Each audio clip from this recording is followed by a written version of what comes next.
In Jamaica Magazine today, we answer a few questions on the National Identification Systems, NIDS. See the Department of Correctional Services accessing virtual digital platforms and connect farmers with markets through Agri-linkages exchange. Alex for short. All that and more in 30 minutes. I'm Adrian Atkinson. Welcome. Jamaica, I can help you protect our citizens. Jamaica Eye will play a part in increasing your public safety. Jamaica Eye is part of an island-wide network of camera surveillance systems designed to increase the safety of you, our citizens. If you have a camera system outside your home or office facing a public space, log on to jamaicaeye.gov.jm today. Jamaica Eye, we're all connected. The Ministry of National Security, creating a safer and prosperous Jamaica.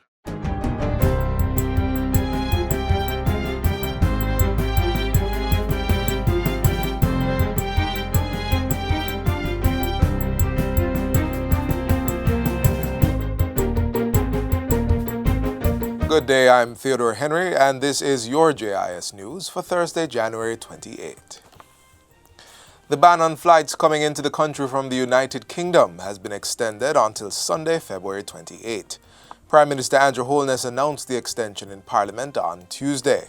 As it regards persons seeking to enter the island from another country but who have been in the UK within 14 days prior, non-nationals will be denied entry, while Jamaican nationals will be tested and placed in state quarantine for a minimum of 48 hours. Cargo flights from the UK will continue to be exempted from the travel ban, while the current protocols under the Controlled Entry Program for residents and visitors traveling from other countries will remain until April 15. Meanwhile, most COVID-19 measures under the Disaster Risk Management Act have also been extended until the end of February. Given the recent upward trend in new cases, the government proposes to extend the current measures, which were to expire on January 31st, 2020, to the end of February. These measures apply island-wide except for the parish of Manchester, for which the enhanced measures are applicable. The continuing measures include the 10 p.m. nightly curfew, 15-person gathering limit, stay-at-home order for seniors over age 65, and restrictions applicable to hospitals, nursing homes, and infirmaries. While funerals are allowed to resume with a 15-person limit, normal church services operating in compliance with the established protocols may continue. In related news, Cabinet has made provisions for certain approved sporting events to be allowed under conditions. The news came from Prime Minister Andrew Holness during his presentation to the House of Representatives on Tuesday. This is not a wide-scale return of sport.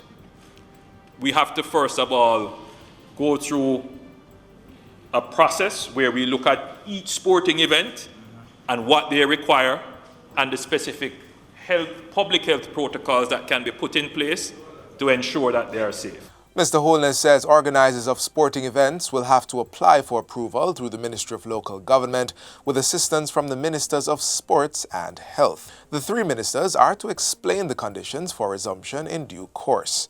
In the meantime, Cabinet is reviewing proposals submitted by stakeholders regarding the resumption of the entertainment sector.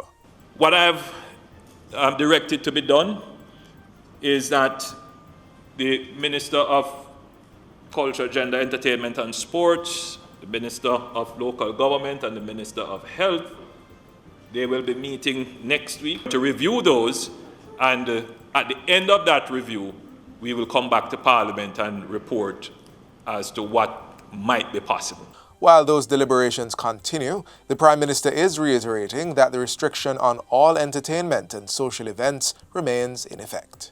255,000 Jamaican households will soon have constant access to over-the-air television broadcast. That's a result of the state moving from analog to digital broadcasting technology. The switchover, which is 13 years in the making, will begin on a phased basis starting January 2022. Information Minister Favour Williams says the initial focus will be on urban areas. A one-year period will be given for simultaneous digital and analog broadcast, which will allow broadcasters to test and change equipment.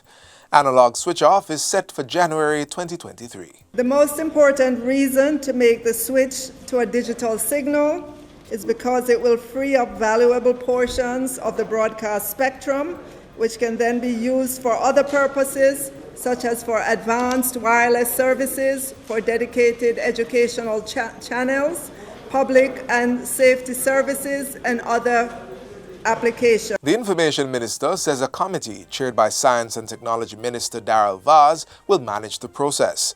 The switchover is expected to cost the industry between 18 and 20 million US dollars. A one-time fee of between $4,000 and $5,000 would be paid by households for a set-top box for their television sets. Commercial fishing for conch will resume on April 1 with a total allowable catch of 250 to 300 metric tons for industrial and artisanal fishers.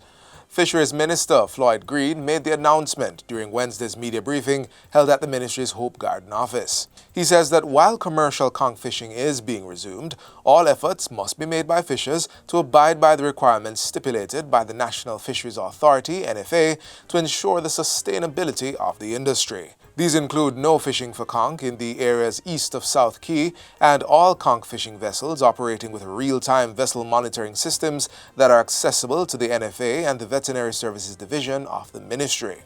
We are going to engage our Marine Police and the JDF Coast Guard because we believe that their collaboration is critical in ensuring, one, that we police these new regulations, and two, that we keep out foreign poachers.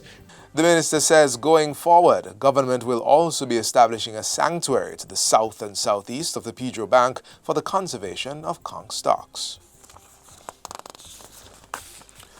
Talks are underway between the government and insurance companies to provide health and general insurance coverage to the island's farmers. Agriculture Minister Floyd Green made the disclosure while addressing farmers at Albert Town High School in Trelawney last Friday. At least one private sector company is very serious, and I hope that before the end of the first quarter of this year, we will partner with a private company to make some announcements about an insurance scheme that our farmers can buy into, pay into, and secure their livelihoods.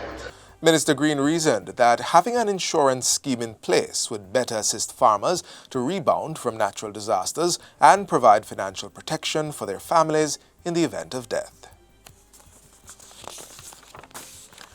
And finally, the National Housing Trust, NHT, has processed almost 79,000 of the 130,000 applications received for its refund program. Contributors to the trust are entitled to receive a regular refund contribution in the 8th year after the funds were paid. Payments are now being issued for contributions up to the year 2013. Corporate and Public Affairs Manager at the NHT, Dwayne Burbick, says applications take up to 15 working days to be processed. Persons who made their submissions at the start of the year began receiving their refunds since January 11. Mr. Burbick is reminding the public that NHT refund applications can only be made online. Persons have the option of either downloading the NHT app, and they can download that through the App Store or through the Google Play Store, or they can go to our website nht.gov.jm and they can put on their applications there as well. And if individuals are having any difficulties with the processing of their refund, they can reach out to either the individual branch offices in their parish. We have a presence in every parish, or you can always reach out through our customer contact center, wecare@nht.gov.jm, or give us a call 929-650029. And that's it for JIS News Today. I'm Theodore Henry. Thanks for watching.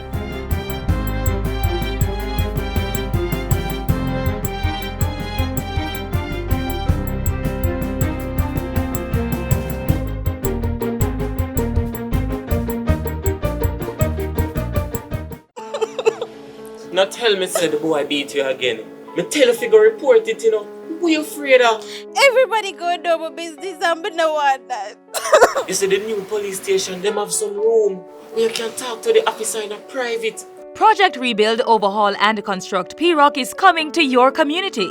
PROC will provide new or renovated police stations with up-to-date technology, increased and improved mobility, and a safe and efficient environment for both police and citizens. COVID-19 has brought about an increase in the use of digital platforms to communicate with each other. And with that comes the need for appropriate devices. The Department of Correctional Services recently received equipment from UNICEF valuing $1.9 million. The donation is to enable DCS's juvenile wards to access critical services virtually.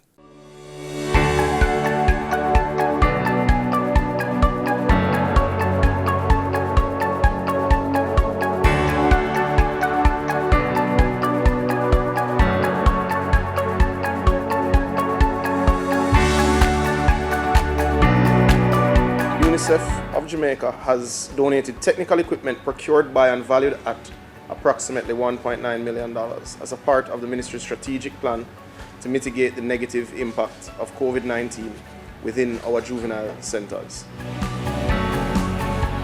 This partnership is truly all about the technological platforms and resources within our juvenile centers to provide for regular virtual communication between the wards and their families, the virtual implementation of psychological and psychiatric interventions, the virtual implementation of mentorship sessions, virtual court attendance for the children with matters before the court, academic and life employability training using virtual platforms. In addition, a monitoring committee has been established to manage and monitor the use of technological equipment to ensure their efficient and appropriate use. Because of COVID-19, these children are less able to receive non-essential visits, which, while protecting their physical wellness, leaving them becoming increasingly isolated. UNICEF previously partners with Department of Correctional Services, Juvenile Services Unit to provide equipment to help protect these children and workers there from COVID-19, that was 2020. Having done that, we thought it vital to extend the partnership to help keep them connected with their families, their education, and important child justice and psychosocial services. The connectivity that this will provide will certainly go a long way in ensuring that they are able to rejoin society as productive members of that society. It's investments and projects of this nature that will truly bring down our recidivism rate. We look forward to future cooperation between UNICEF and the Ministry of National Security. It is our endeavor to ensure that none of our approximately 500 children in our care are left behind, but are given every opportunity to succeed, and that your contribution will in fact go a far way to helping them secure success and true rehabilitation.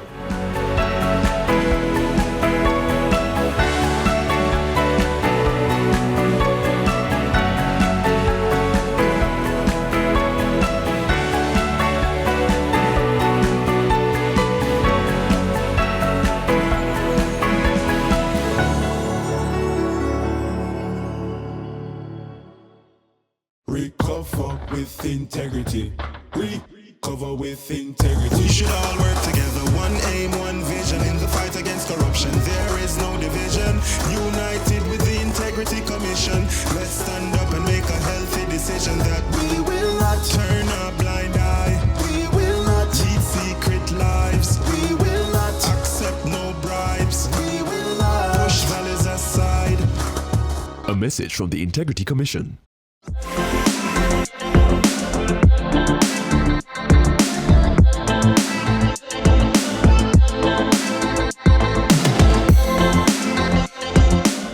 The Joint Select Committee examining the National Identification System has been answering questions at a series of virtual town hall meetings.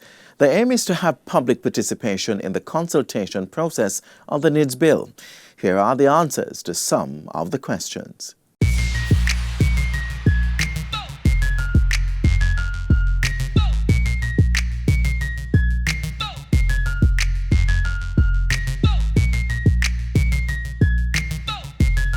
It is my great pleasure to welcome you to the third in a series of the Joint Select Committee virtual town hall meetings looking at the National Identification Registration Bill 2020. And again, I am indeed Kimberly McLeod, and I will be taking you through today's proceedings. And we begin with a question posed by Justine on Facebook. And Justine wants to know if the NIDS data will be stored in a single database, and I pose this question to the NIDS technical team. In respect of that question, no. The data, the NIDS data, will not be stored in a single database. Under Clause 9 of the bill, it provides for the national databases, which will consist of the civil registration databases and the national identification databases. Under the civil registration databases, there will be multiple databases, such as, for example, birth databases, which will deal with matters specifically relating to births. There will be marriage databases, death databases, to give you some examples. Also, under the national identification databases, in which all identity information will be stored. Some of the databases under national identification will be biometric databases and fingerprints databases, to name a few.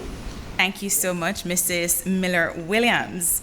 And also on Facebook, we have George Stone McCalla, who wants to know, how will they, I assume the NIDS team and the government, protect our information from smart computers acting on their own? Clause 23 provides for a framework for which the authority shall put in place security plan that ensures that enrolled individuals' identity information is accorded the highest level of security to protect the information from unauthorized access, unauthorized use, unauthorized disclosure, and loss. But what do we mean by this, and what is it that the government is doing? So the government is doing a number of things, and the first one that I want to bring to your attention is that all identity information will be encrypted. All sensitive information in the databases will be encrypted. Very important to know that. The government is also enhancing the cybersecurity infrastructure of all of the ministry, departments of government and agencies that are of national importance and national significance. And these are the entities that are involved with the implementation of the National Identification Program.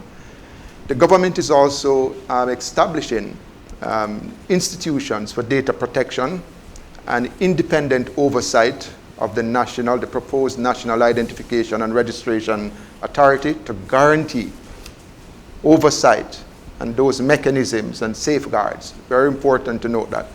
The government is also strengthening, as part of the NIDS program, a significant investment in strengthening the networks and the security appliances at the various endpoints that will interact with the NIDS program. Will it be issued free to all Jamaicans? The National Identification Card will be issued free to all Jamaicans and also persons ordinarily resident in Jamaica who are enrolled in the system. Mm-hmm. So in terms of validity, period of validity, in relation to persons who are 18 years, who are younger than 18 years, it will be valid for a period of 5 years. So persons who are younger than 18, the card will be valid for 5 years. For persons who are 18 and older, but younger than 60, it will be valid for 10 years. And persons who are 60 years and older, the card will be valid for 15 years. Mm-hmm. Would it be possible for you to explain what is the rationale behind the periods of validity for the National Identification Card? When you look at minors, from birth all the way to 18, your features tend to change quite often. Mm-hmm. And we're using the benchmark that the passport office is using, so we renew, using that as a standard to renew every 5 years. When you're above 18 all the way to 60, I mean, your features tend to change over a 10-year period, and research has shown that. And for persons above 60, their features tend not to change. They have more like a 15-year period, and that is why we would have used those as the benchmark. I'm going to move on now to Krista Z on YouTube, who's asking, when someone accesses the information of another person, can other people in the system see it and see how long they were on the records? Under Clause 24 of the bill, identity information can only be verified with the request of the identity owner. It's important to note that. The identity owner must be notified based on the design of the solution, also in the framework that we're looking at, and must be notified every time a disclosure or verification is done. The new NIDS bill has been drafted and is ready for review. We want to hear from you. Go to www.japarliament.gov.jm to download a copy of the new bill. Join the conversation. Make a written submission to Clerk to the Houses, Gordon House, 81 Duke Street, Kingston, or via email clark@japarliament.gov.jm. All written submissions must be sent by Friday, January 29, 2021. Join the process. Let your voice be heard.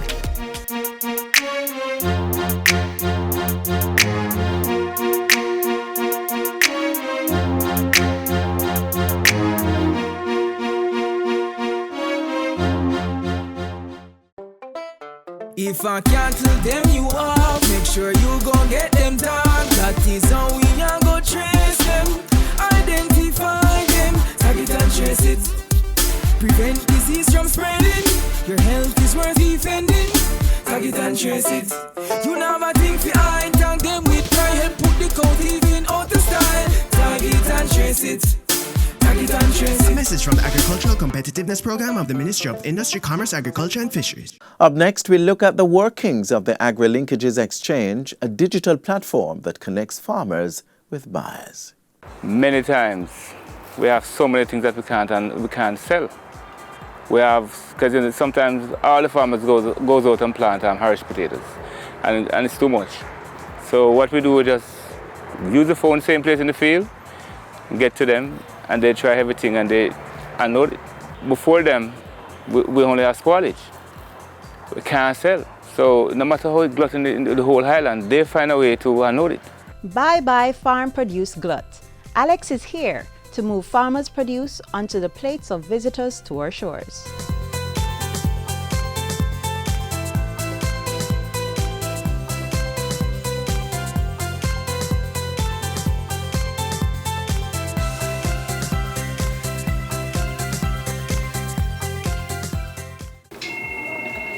The Agri-linkages Exchange Center, good afternoon. Hi, good afternoon, Mr. Willis. How are you doing? Okay. So what do you have reaping now? We have a portion of corn ready, you know. Is that sweet corn? Okay, sir. Let me just add that to the database for you. How much corn are you reaping? We have 12 dozen corn ready, you know. What's the selling price? 120 per dozen? So you can look the buyer for me anytime you're ready. You hear, boss? Another problem, Mr. Willis. I'll post the information for you, and once the market is available, I'll give you a call and let you know. All right, Mr. Willis, thanks for calling. As easy as that, farmers are reaping economic benefits through tourism. The Agri-linkages Exchange is an electronic platform where buyers and sellers of agricultural produce meet. Currently, there are agri-brokers who manage the platform. They operate from the Rural Agricultural Development Authority, RADA, St. Andrew office. It's a collaboration between the Ministries of Tourism and Industry, Commerce, Agriculture and Fisheries. The center has raked in more than $50 million in sales for approximately 400 farmers across the country. This program is dedicated specifically to the farmers, and what we were trying to solve was the fact that a number of our hotel, especially our hotel purchasing personnel, had difficulty getting produce that was in season, out of season, or even where they were located. So you'll find that particular fruits that will be in abundance in the eastern end of the island never ever gets to the west, and vice versa. For example, mangoes. Mangoes are very abundant in the east. And again, the West would love to have some of the fruits that we have in abundance at one place. So the Agri-linkages Exchange platforms would have been a link to ensure that both buyers and sellers meet. At this point, we have 55 hotels on it. We have 7 agro-processors. We have about 5 retail operators, but the retail are really large personnel. and each day is another day in which persons are added. I was at a production and marketing meeting in my community where we were discussing gluten, where we can unload our produce. So one of the road extension officer recommended us to Alex. I just get my phone, get registered, and that's it. Since Alex, we have more in demand than supply.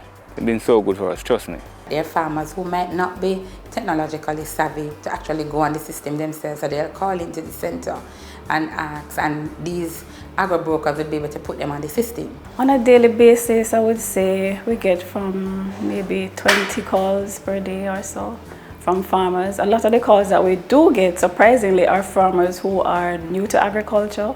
They are curious about what Alex is about. Persons are now realizing that technology, agriculture, and production can all mix. We supply and deliver produce, fruits, vegetables to hotels and restaurants. It's about 10 hotels that we supply on a weekly basis. Hotels that we supply, it's from small to large hotels. We found out about the Alex Center through a farmer. It is a very good initiative. On a daily basis, we probably make contact with 20-30 buyers on behalf of our farmers, and they themselves, the buyers do call the center. Buyers request a varied amount of quantity produce depending on what the usage is. If it's for agro-processing or export, the volumes will range from as small as a small agro-processor may need 80 pounds of sorrel or 100 pounds, 200 pounds, 300 pounds, but then you have an exporter who will need 10,000 pounds of sweet potato,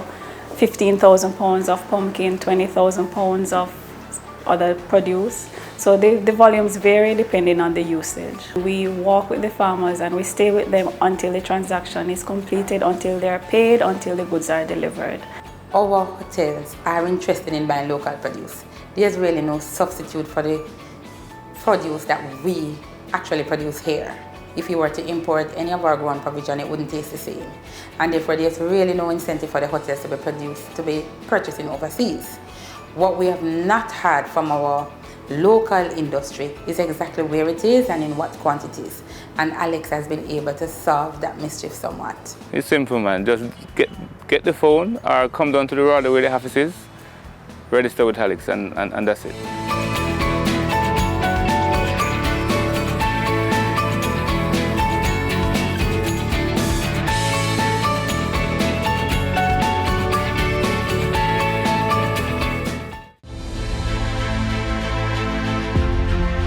Informing. Jamaica today confirmed its first imported case of coronavirus. Educating. If you follow the recommended procedures, it is highly likely that you will not get the disease. Going beyond to keep you informed and connected. Welcome to Get the Fact. Even through the pandemic. Helping you stay safe while we protect ourselves. Dependable. Impactful. Accurate. This is your JIS News. Credible. Trustworthy. Every day, everywhere. Serving our customers proudly. This is where our journey ends, but only for today. Do join us again tomorrow when we'll bring you another informative program. In the meantime, stay connected via our website, jis.gov.jm. And while you're online, send your feedback to Jamaica Magazine at jis.gov.jm or via tweet at JIS News. You may also find us on all the major social media platforms and through our mobile app that's Android and iOS compatible. On behalf of the entire production crew, I'm Adrian Atkinson. Do take care.